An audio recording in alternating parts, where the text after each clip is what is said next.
Hello everyone, welcome back again. So today we'll be looking at key concept 4.2.3, a new national economy. So a lot of what we're dealing with today is still dealing with the market revolution and how the economy in the United States is changing in the early to mid 1800s. Today we're looking at how those changes are going to start to work in concert with old systems of the economy. So looking at some regionalism today, some changes in immigration, and some works through the federal government and how they all merge together to shift our economy dramatically and create, really for the first time, a national economy instead of fragmented state economies that often worked not against each other, but separately from each other instead of with each other. All right, here we are. So the first thing we're talking about is shifts in immigration. Okay, so as you can see on the left there, lots are going to northern cities, but others are also moving past the Appalachian Mountains, moving into what was still considered the frontier at the time. Now, when we define immigration for this time period, we're calling these immigrants old immigrants. We're not talking senior citizen immigrants. We just mean that they're still the same types of immigrants that had been coming over from the same countries from years before. Mostly from Germany, Ireland, and English-speaking countries like, well, Ireland, duh. England, Scotland, the British Isles. Okay, Northwest Europe is the trend here. The reason I'm also setting up old immigrants is because at some point we're going to talk about the new immigrants and new types of people from different countries that are come over after the Civil War in the later 1800s. All right, little data which you can use with the pie chart at the bottom right as well. Within these time periods, we see increased immigration from Ireland and Germany. There's some statistics and the breakdown there. You can read it, I don't need to say it. Now, what's affecting some of this immigration from Ireland specifically is the potato famine. Now, remember, the potato was actually a crop that came over from the Americas during the Columbian Exchange. Well, Ireland has very rocky soil. It couldn't support the growth of a lot of crops there. But the potato ends up being one of these staples in Ireland. But because they tend to only plant the potato, it causes this blight. So it kind of sucks up all the nutrients that you need to grow the potato. This famine then occurs, and it influences a lot of Irish people to move over to the United States in order to get away from that situation. Anything could be better than not eating. All right. People who tended to be immigrants at this time, specifically and most predominantly the Irish, tended to be Catholic, and they tended to vote for the Democratic Party. Okay, so just some statistics there that you should be aware of. They also tended to go to cities where they knew that there were already populations like them. This is really nothing new and it's nothing old. It's what immigrants tend to do because they want to go somewhere where there's going to be reminders of home, where they're going to feel a bit more comfortable in this foreign land. So Irish people tended to go to certain cities. A lot of them went to Boston and New York. Germans tended to go more to the Midwest. I'll tell you some cities in just a second. Cities they often went to, there's a list there. These cities are in the Northeast and the Midwest. Remember, the Northeast and the Midwest are the regions of our country that are participating in the market revolution. The South is really not participating in that, and what that means is there are not as many immigrants going to the South of the United States at this time. Cities here: Cincinnati, that's in Ohio; Buffalo, that's in New York; Pittsburgh, that's in Pennsylvania; Chicago, Illinois; St. Louis, Missouri; and Milwaukee, Wisconsin.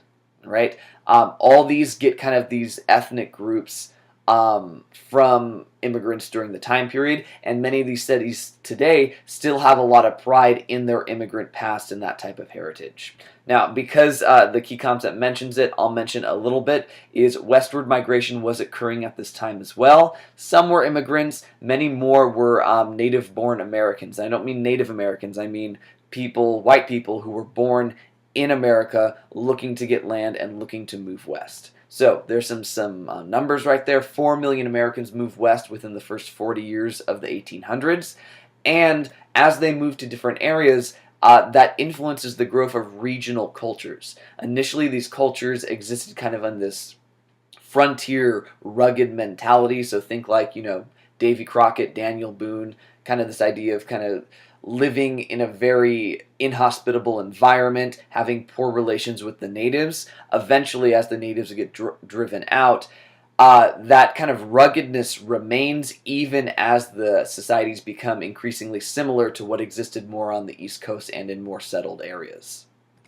All right, next up, we're going to look at the relationship between the economies of the North and the South at the time period. So, up in the North, their economy during the market revolution involved manufacturing, banking, shipping. So lots of trading, lots of merchants were living along the coast so that they could easily ship to things across the Atlantic Sea, across the United States, and around the world. So cities were the ones that contained the factories that were manufacturing the things to participate in this economy.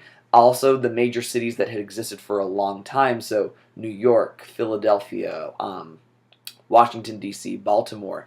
This is where we see banking develop as the centers of not just manufacturing, but of finance to finance all these new industries up in the North. The people working in those cities and in those factories were those immigrants that I just talked about on the previous slide, and the goods that were being created, they're sold domestically and abroad. And that really helped the United States a lot in developing and growing our economy and our reputation around the world for selling quality goods. So within our country, the goods were sold, and because tariffs were used at the time to protect our goods, Americans were getting locally made goods at a lower price than they could get elsewhere. Abroad, of course, we're looking to make more of a profit, but also sell goods made from quality things that countries couldn't get anywhere but from the United States.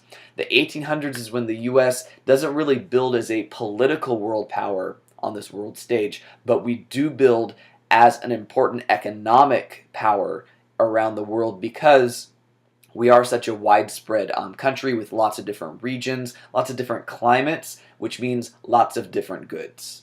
Okay, the North again participating in an evolving economy, much more industrial and commercial. Meanwhile, down south, they stick with agriculture and the growth of cash crops. So remember, this is the point at which most of the crop that is grown as a cash crop is cotton because of the cotton gin.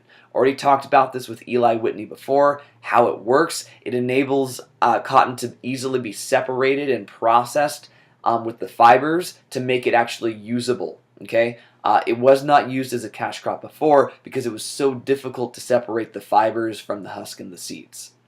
So there were some immigrants moving to southern states. They often worked on plantations or were small farmers, often people called sharecroppers, where they kind of rented land from wealthy landowners and would pay their rent in what they grew on the land.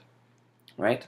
58% of all goods exported from the U.S. were made of cotton, so either raw cotton or textiles made from cotton. So think of that. That's a huge amount of our exports relating to cotton, and so you can see why the cotton gin played a huge role in transforming our economy, and how the South is a key player in our economy, even though it's not really evolving with modern manufacturing techniques or adapting to the way other industrialized countries were doing things.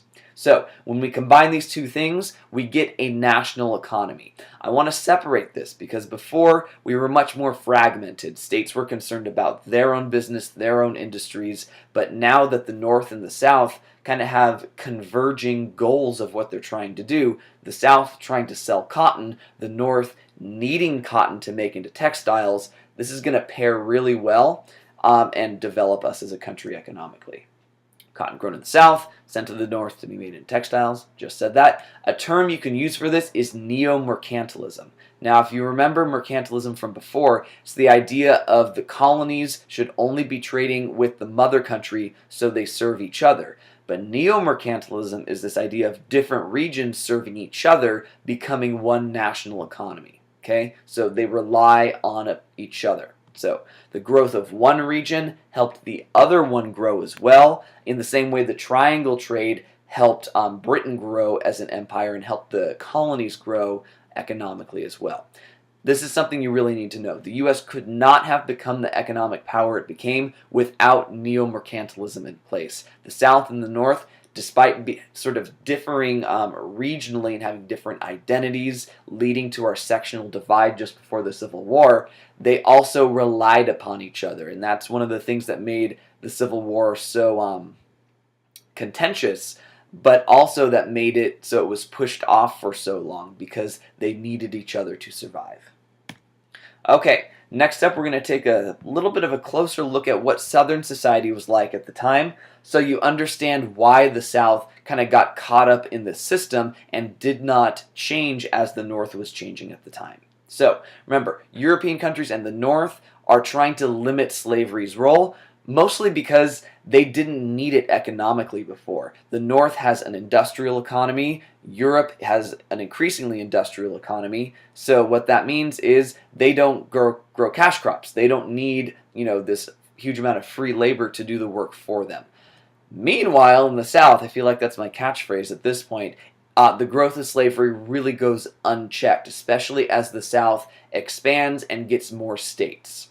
Okay? So, because the South is getting entrenched in slavery while the North and the rest of the world is changing, the South started to call slavery their peculiar institution. Okay? They thought they were different and special and kind of old-fashioned, but they didn't connect it kind of with the immorality of slavery.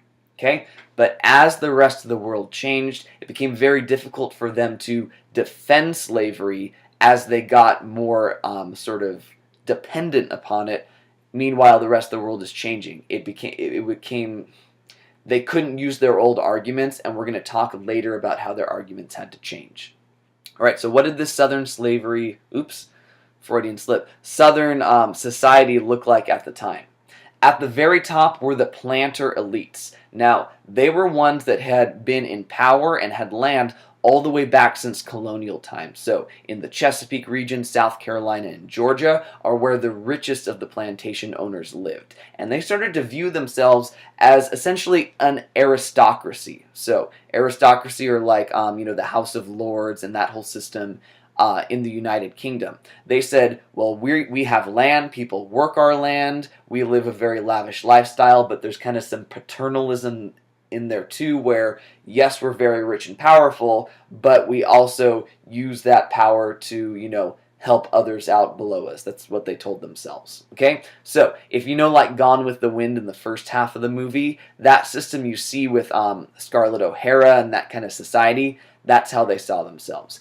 Often these families would intermarry, so the idea of, by the way, intermarry, I don't mean like incest, I mean the idea of there were many rich families, but they wanted to keep the money and the power within one social circle. They didn't want to allow sort of new money or the nouveau riche to get involved and start to have a different mentality about the system they had created in the South, in the old South that they were looking to maintain. So, these families were very powerful and very rich, and what they often did is they controlled the markets in the South.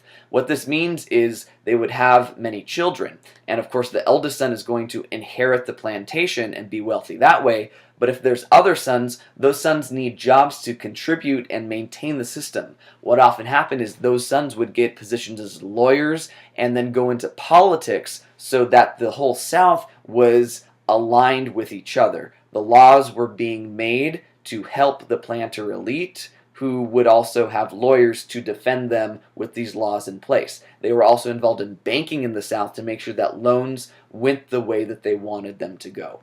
So it maintained an economic, a political, and a social structure that supported the plantation system, even as the rest of the world is changing with its point of view on slavery. Okay? Now, something that a lot of Southerners believed back then to this day is not using federal money or tax dollars on a widespread scale. Okay? Now, the way the South viewed it is they believed in states' rights. They wanted states to have more power than the federal government. There was a fear that if the federal government had too much power, they could eventually use that power to get rid of slavery. So, when the South looked at other things going on, like internal improvements, like tariffs, like the banking system, they saw the use of federal power as a threat to the system that supported their whole world down south. Okay? So, they didn't support internal improvements, which is the whole topic of the next slide, but realized that One reason they didn't support it as well is they didn't need it. Remember, they were not changing their system as the North was. The North was changing their economy, changing transportation, and needed the capital and the money to do it, to make it happen. The South said, well, we're not doing that, we don't need it, so no one should get to have it. Okay? So the South was looking to protect itself and have the self-sustaining system that worked as long as slavery existed. Okay, so I keep mentioning the Civil War because so much of what we talk about feels like foreshadowing for it because these problems and tensions existed for so long. Our last slide, dealing with a topic that I've mentioned in some other slideshows, but always said, we'll talk about that later. Now is that time. This slide is all about the American system, and this guy with the picture right there, Henry Clay. So Henry Clay was from Kentucky, so he was Speaker of the House at one point. I can't remember if he was in the Senate at one point either. He was Secretary of State. He was one of the leading politicians in the nation and basically the leader of the Whig Party and one of the biggest enemies of Andrew Jackson. Now, when he was in Congress, he supported the development of something called the American system. And there were 3 parts to the American system. Let's see what they are. Number 1, internal improvements. That's the idea that Congress should be allocating money to be spent on building national roads, national canals, and railroads to better connect all the different states and regions to facilitate the growth of our economy. Next up, the use of protective tariffs on our goods, so it was more expensive to buy foreign products than American-made products. And lastly, the Bank of the United States. So they wanted to continue Alexander Hamilton's vision of centralized banking. And something to notice here, the American system has some similarities to Hamilton's financial system, okay, that was all the way back in the 1790s. Part of that is because the Whigs are the party that develop in the 1830s that have the most similarities to the old Federalist Party that has been dead at this point for about 15 to 20 years. So, all elements of the American system had trouble getting through Congress, though, because Andrew Jackson was president at the time and did not support the system. So his supporters in Congress made sure it didn't happen. When things did happen, sometimes they would happen at the state level. So we would still see internal improvements, but they weren't paid for by the national government. Okay? Eventually we see, as we've talked about Jackson before, the fall of the Bank of the United States and the attack on tariffs like the Tariff of Abominations. All right, so some components happen. Okay, I just said that one. Okay, other things going on within this had to do with migration patterns. Clay's ideas, again, were the country is changing with the market revolution. Our policy should be supporting that change. Okay, but why would people oppose this? Mostly Southerners would oppose it because they were isolated, because they were entrenched in slavery, economically, politically. As they opposed it, the rest of the nation did these things on their own and supported it. And what we see, if you look at a map that I do not have here, is the growth of railroads connecting the Northeast and the Midwest, canals and roads. And then if you look at what's going on in the South, it really kind of cuts off There's a few railroads going into the South, but they're not widespread. Okay, so because the American system didn't get passed, the South was somewhat appeased, right, and realized that basically from Andrew Jackson all the way to the Civil War, the Democratic Party had control of at least 2 of the 3 branches of the federal government at any given time. So what that meant is anytime the South started to get angry about too much federal power, the federal government could act on its own behalf to limit itself and keep the South happy. Now, Civil War again, we'll get there eventually, and you're going to see how eventually these issues couldn't be avoided anymore, okay? And the federal government started to be controlled by eventually the Republicans instead of the Democrats, and that leads to secession. We're not there yet, but we'll get there at some point. Alright, thank you as always for watching. You know your next steps: terms, quiz, geography, chronology, being ahead of what you need to do. So, I'm Mr. Chodola signing off. Thank you so much for watching, and I'll see you in class. Bye.